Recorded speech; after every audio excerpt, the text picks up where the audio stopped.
Do wild animals that live way out in the middle of nowhere, who eat raw vegan diets, do they get sick? Do they get cancer, diabetes, heart disease, all those things? Raise your hand if you think wild animals far removed from humans and pollutants eating a raw vegan diet. Raise your hand if you think they get sick. You guys have been in my talk. They do. There was a man that was studying baboons in Africa for the past 35 years. And he was puzzled for the longest time because these remote groups of baboons, far removed, 1,000 miles away from humans, were getting diabetes, heart disease, and cancer. And as his studies progressed and technology improved, he went in and started looking at certain things. He started doing blood tests. And what he found was that there was a hierarchy among baboons. There's the alpha male, and then there's everybody underneath, and they're all ranked in a hierarchy. You have at the very bottom, you have the baboons that are beaten on, picked on, not allowed access to food, not allowed access to mates. They don't get groomed. They're just tortured all the time by the alpha male and the other members of the group, by his posse and whatnot. So he studied their blood and found that the alpha male had 0 stress hormones in their blood. Stress hormones. And therefore also had no diabetes, no heart disease, no cancer, no obesity. The farther you went down in the hierarchy, and he studied them for years to find out what the hierarchy actually was, like who was at what level. The baboons at the very bottom had constant and chronic stress hormones circulating through their blood. And they developed diabetes, heart disease, cancer, and were obese. Baboons in the wild, far removed from pollutants and plastics and packages and refined sugar, getting all the illnesses that we get here in North America. The scientists looked at this study and they said, well, does it work for humans? Let's find out. Where can we find human beings ranked in a hierarchy? Well, Great Britain is a great place to look because it's a socialist country and all government workers, which is a good chunk of the population, are ranked in a hierarchy. You have people at the top, you have people at the bottom. They found the same thing. Chronic stress hormones circulating in the blood of the people at the bottom, heart disease, diabetes, cancer, and obesity, and at the very, very top, sometimes acute stress, but not chronic stress, and these diseases were not showing up. Stress is the epidemic. Heart disease, cancer, diabetes, and obesity are just functions of stress. They're symptoms of excessive chronic stress. Sometimes that stress can come from food. Food can be a major stressor.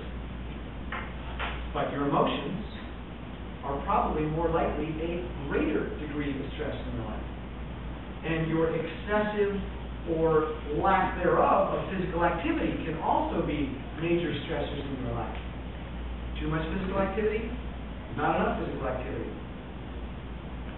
So, diet and peak performance is really all about finding balance, finding the middle ground, where you're not stressed one way or the other. You're right in the middle. You function inside of the mechanisms of human potential. Kind of like guitar strings. Right? You watching people play guitar here a little while ago? You got 6 strings, and if you don't tighten the frets, the strings just lay on the neck. And if you try to play it, they don't make music, they just flop around. There needs to be tension. But if you tighten them too much, they'll make a really high-pitched screechy sound out of tune, or they'll snap. So you need to tune them just right so that they play harmonic chords. And that's called balance. But every now and again, you're going to play some chords. And when you play chords, you're putting additional stress on those strings. You're shortening the strings, putting even more tension on them. But it's temporary. It's acute. It's not chronic. So the human body needs to be in balance. You need to have some tension. My friend Brendan Brazier calls it eustress. EU, which means well or good. Eustress is positive stress. Distress is negative stress. You need to have eustress in your life, effort, which we talked about a moment ago. Effort is a positive stressor. Distress is not.